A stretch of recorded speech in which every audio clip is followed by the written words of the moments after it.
Hello friends, ఈరోజు గుత్తి బీరకాయ కూర ఎలా తయారు చేసుకోవాలో చూపిస్తాను. తప్పకుండా ట్రై చేయండి. చాలా టేస్టీగా ఉంటుంది. ఇంట్లో ఎవరికైనా బీరకాయ అంటే ఇష్టం లేనప్పుడు ఇలా చేసి పెట్టండి. చాలా ఇష్టంగా తింటారు. ఇంకా బీరకాయ అంటే అస్సలు వద్దనరు. సో తప్పకుండా ట్రై చేయండి. ఈ వీడియో మన ఛానల్లో అప్లోడ్ అయింది, లేదంటే కింద లింక్ ఉంది. జస్ట్ ఆ లింక్ ప్రెస్ చేస్తే మీకు డీటెయిల్డ్ వీడియో వస్తుంది. తప్పకుండా ట్రై చేయండి. అలాగే మీరు ట్రై చేసిన తర్వాత టేస్ట్ ఎలా ఉంది అనేది కూడా కమెంట్లో షేర్ చేసుకోండి. అలాగే మీకు ఈ వీడియో నచ్చితే మీ ఫ్రెండ్స్ అండ్ ఫ్యామిలీకి కూడా షేర్ చేయండి. తప్పకుండా ట్రై చేస్తారు కదా.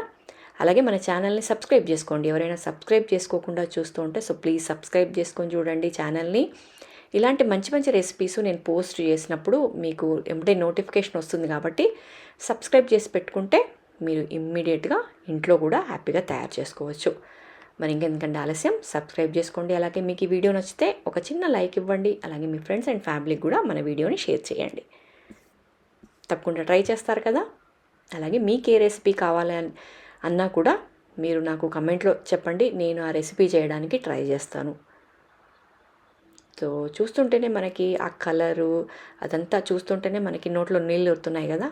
మరి ఇంకెందుకంటే ఆలస్యం, లేట్ చేయకుండా ట్రై చేయండి. కర్రీని చాలా బాగుంటుంది. చపాతీకి, బగారా రైస్కి, లేదంటే నార్మల్ రైస్కైనా చాలా బాగుంటుంది. ట్రై చేయండి. చాలా ఈజీగా కూడా చేసుకోవచ్చు. తప్పకుండా ట్రై చేయండి.